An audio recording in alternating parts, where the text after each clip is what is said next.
Jadi kalau seandainya di pinggirnya semuanya sudah bergerak, ya ke tengah-tengahnya, ke kotaannya masuk semua gitu. Iya. Itu strategi kita, sehingga pemanfaatan potensi, kita berbasis potensi.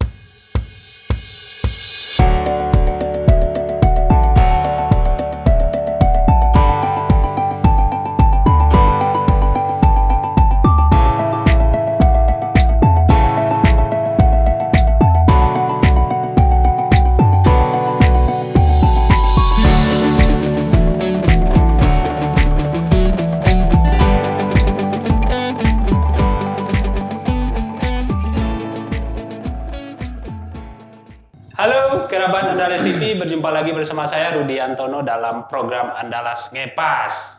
Kali ini kita akan berbincang dengan Ketua PWGP Ansor Sumatera Barat, yaitu Dr. Rahmat Tuangkur Sulaiman MM. Apa kabar Jo?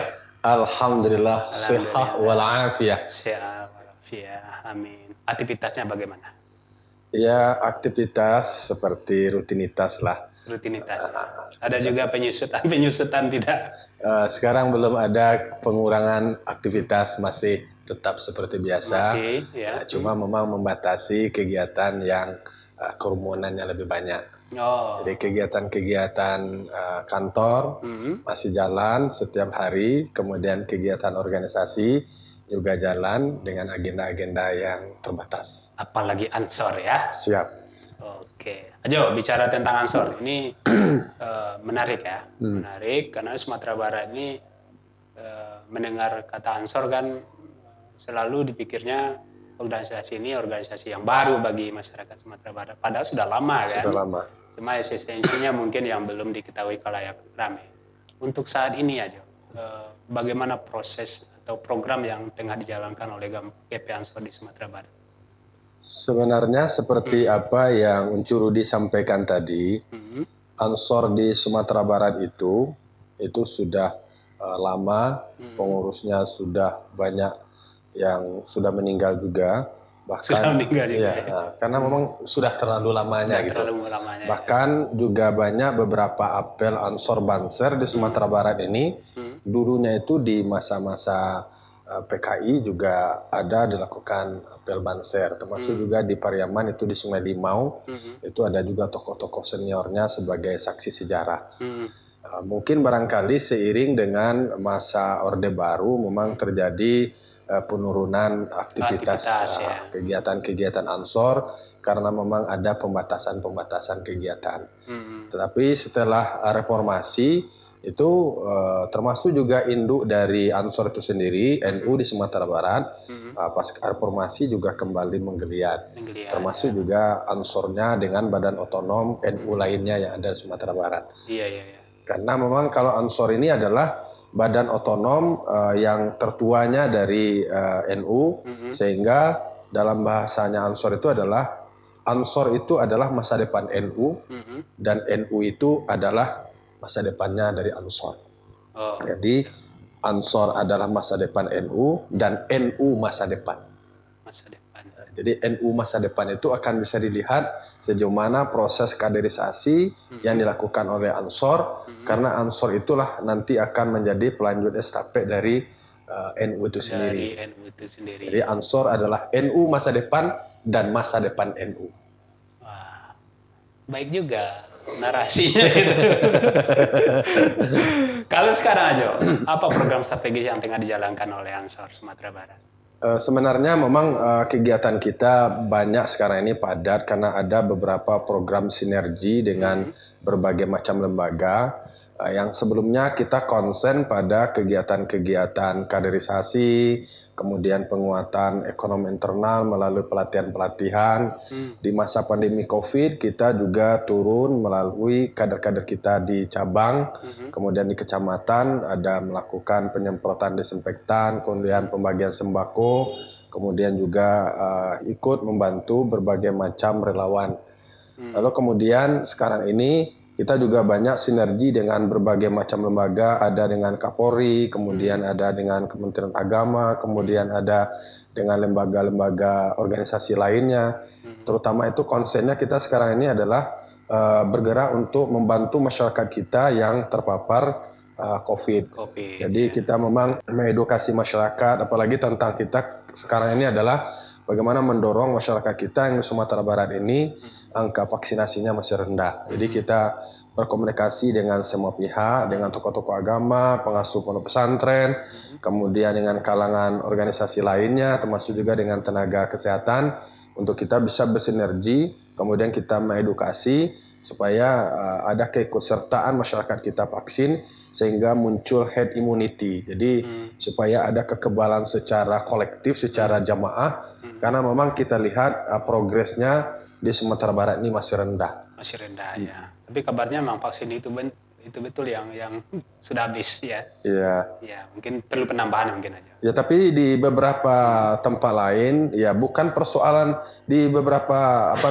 pusat kesehatan, ada di puskesmas, ada di beberapa pusat layanan vaksin itu masih tersedia. Mungkin ada di beberapa titik yang kemudian diinformasikan itu habis. Tapi sebenarnya masih banyak juga di beberapa lembaga tenaga medisnya itu sudah menyiapkan jumlah sekian, tapi yang ikut vaksinnya sedikit. Sedikit ya. Oke, jadi begitu banyak kegiatan dari Ansor ini, dan sebagian besar memang kegiatannya bersinggungan dengan masyarakat ya. Betul. Dengan termasuk sinergisitas dengan berbagai lembaga, baik lembaga pemerintah pusat, daerah maupun lembaga-lembaga otonom lainnya yang ada di Sumatera Barat ya. Oke, John. Ini kan di bawah kepemimpinan Ajo ya. Sudah berapa kabupaten kota Ansor yang sudah secara organisasi ya, yang sudah terkonsolidasi aja? Ya, sebenarnya semuanya sudah terkonsolidasi. Cuma memang karena memang kita itu ada sertifikasi dan akreditasi cabang itu. Oh, begitu. Jadi Ansor itu dia punya standar. Sebuah cabang itu akan bisa dilanjutkan jika cabang itu tetap melakukan kegiatan pengkaderan, minimal itu dalam 1 tahun itu ada pengkaderan. Ada pengkaderan. Jadi bagi cabang-cabang yang tidak melakukan aktivitas, yang minimal itu ada kegiatan majelis zikir Jalul Ansor, ada kegiatan keagamaan, mungkin ada pengajian-pengajian, kemudian ada lembaga perekonomian, kemudian yang pasti adalah kegiatan kaderisasi. Minimal di cabang itu ada kegiatan PKD atau DTD-nya. Jadi jika 3 kegiatan itu jalan lah ya? Harus jalan. Dia jalan karena memang setiap kegiatan itu tercatat, kemudian diukur. Karena memang kita mulai yang dibangun oleh pusat itu, ada penghargaan terhadap cabang atau PW yang punya kegiatan. Jadi semakin banyak kegiatannya akan ada rewardnya. Karena memang justru yang didorong itu adalah jika satu cabang kemudian wilayahnya, kemudian banyak kegiatannya, padat kegiatannya, itu dalam konteks kontestasinya diberikan juga reward. Bisa dapat 2 suara dia. Jadi kalau dia tidak punya aktivitas, tidak ada kegiatan, tidak dapat apa-apa, bahkan bisa 2 suaranya dalam pemilihan maksudnya? Dalam pemilihan. Itu sebagai apresiasi terhadap cabang atau wilayah yang berkinerja baik. Jadi kita punya akreditasi. Kalau kita di Sumbar ini masih akreditasi kita antara B dan C. Antara B dan C, di tengah-tengah ya. Suka main tengah ini, Ansor Sumbar ini. Kalau dari 19 itu memang sudah ada semuanya aja? Semuanya sudah ada, lalu kemudian ada beberapa cabang kemudian tidak bisa lanjut, kemudian masih kosong, dan itu harus diisi dengan kaderisasi. Maka kita di wilayah mensiasatinya, kita sudah bentuk korwilnya. Maka bagi cabang yang kemudian berdasarkan evaluasi kita tidak berkegiatan, dipegang oleh korwil, lalu kemudian korwil itu nanti mempersiapkan agenda pengkaderan berikutnya, berarti dihandle oleh wilayah. Tapi ada kader-kader kita yang sudah ikut di sana, kemudian mereka belum ada kepengurusan yang definitif, tapi tetap dihandle oleh wilayah, tapi bisa dilakukan proses kaderisasi. Jika stok kader yang sudah terkader itu sesuai dengan standar minimumnya, maka bisa dibentuk lagi, artinya didirikan kembali. Iya. Sekarang ini sebenarnya minat dan antusias pemuda kita cukup besar. Cukup besar ya. Memang, tapi kita juga dibatasi oleh situasi seperti ini. Ini insya Allah tanggal 20-22 besok itu acara DTD Diklat Banser Terpadu di Sijunjung. Di Sijunjung. Jadi itu 2 hari itu kita memang membatasi peserta itu maksimal itu 50 karena ini standar, karena memang ada instruksi dari pusat. Kita tetap, karena memang Ansor itu harus menjadi tauladan, menjadi panutan bagi masyarakat untuk tetap komit dengan protokol kesehatan. Jadi memang ada kegiatan yang sifatnya mendesak. Ini sudah ditunda juga sebenarnya, sudah ditunda karena memang ada PPKM, kemudian ada himbauan untuk tidak beraktivitas, tapi itu sudah mereka koordinasikan dengan semua pihak. Insya Allah itu kita pakai standar protokol kesehatan. Wah, tetap memang mengacu ke Harus, karena prokes memang ya. harus, karena memang Ansor harus berada di garda terdepan, minimal itu memberi contoh Minimal untuk memberi itu. contoh ya. Mantap sekali itu. Harus. Harus ya. Karena proses pekaderan itu kan penting aja. Betul. Untuk pekaderan penting. Dari 19 kabupaten kota itu ada enggak yang prioritas misalnya ini lebih banyak di Betul, betul. Memang kita buat klasifikasi berbasiskan potensi karena memang manajemen organisasi yang kita buat itu ada memang basis, kemudian ada wilayah yang sebenarnya itu menjadi binaan. Karena memang secara kuantitas itu sangat terbatas. Yeah. Nah, lalu kemudian kita tidak mesti harus diminta oleh pusat itu harus semuanya digarap, tapi ada prioritas. Prioritas rata-rata itu di kabupaten, di pinggiran-pinggiran, di mana di situ basis kita banyak, kader-kader kita banyak, mereka antrian ikut pengkaderan, ya kita buat ada skala prioritas itu, sehingga jumlahnya tumbuh dan berkembang di situ, sambil kita main pakai gerakan pinggir. Jadi kalau seandainya di pinggirnya semuanya sudah bergerak, ya ke tengah-tengahnya, ke kotanya masuk semua gitu. Itu strategi kita, sehingga pemanfaatan potensi kita berbasis potensi. Kita buat kegiatan, energi kita, waktu kita, instruktur kita, semuanya, tapi yang ikutnya nanti sedikit. Tapi memang cabang itu wajib melakukan pengkaderan. Memang ada juga pengalaman di kota, ya nggak usah saya sebutkan kota, pokoknya dekat-dekat lah. Kalau dekat kan ya seperti Kota Pariaman contohnya, buat pengkaderan, tapi yang banyak pesertanya dari luar gitu, yang dari dalamnya sedikit, jadi IO aja. Makanya saya sampaikan ini cocok juga nih cabang menjadi IO gitu bilang. Jadi event organizer dia membuat sendiri, ya buat aja badan hukumnya.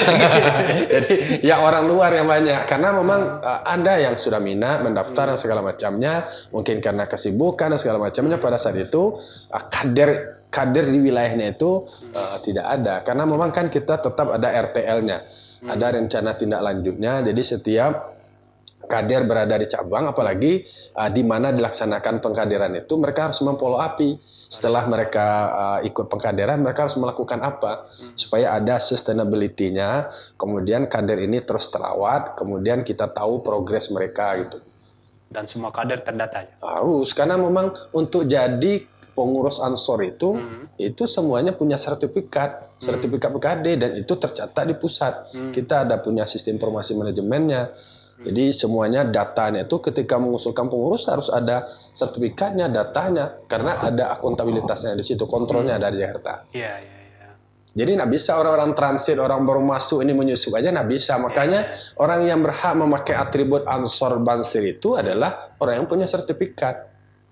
Iya. Kalau nggak ada sertifikat, minggir. Minggir berarti dia mencaplok-caplok aja. Jangan nanti dia khawatirkan dia memakai atribut adalah Ansor Banser, tapi perilakunya tidak mencerminkan karakter dari Ansor itu sendiri gitu. Justru merusak ya. Dikhawatirkan seperti itu. Kalau dari data yang ada, sudah berapa banyak aja? Sebenarnya kita udah punya, dari semasa kepemimpinan saya ini sudah ada ribuan. Karena memang kita di beberapa kabupaten kota itu kita udah punya stok, ada 300, ada 400. Kemudian ada juga yang masih sifatnya 50-an karena baru satu kali pengkaderan gitu kan. Jadi dari itu sebenarnya ini memang kita terus lakukan evaluasi. Dari kader itu dia punya tanggung jawab juga untuk mengajak merekrut yang lain sehingga ada keberlanjutan pengkaderan itu. Dan kemudian mereka yang sudah ikut PKD maka buat PKL. Kalau ada Diklasar Banser maka ada Susbalan. Kemudian mereka sudah ada di level PKL namanya, pelatihan kepemimpinan lanjutan di tingkat provinsi, maka kita dorong juga PKN-nya di levelnya latihan kepemimpinan tingkat nasional. Jadi mereka ini kita proyeksikan kader-kader kader utama itu kita dorong untuk menjadi pemimpinnya, pemimpin di cabang, kemudian di wilayah, kemudian kita dorong juga untuk bisa bergabung di tingkat pusat. Kader yang begitu banyak, ya. Kemana distribusi kader ini dan bagaimana mendistribusikannya? Tapi sebelum itu kita rehat sejenak. Oke, Kerabat Andalas TV, kita rehat sejenak.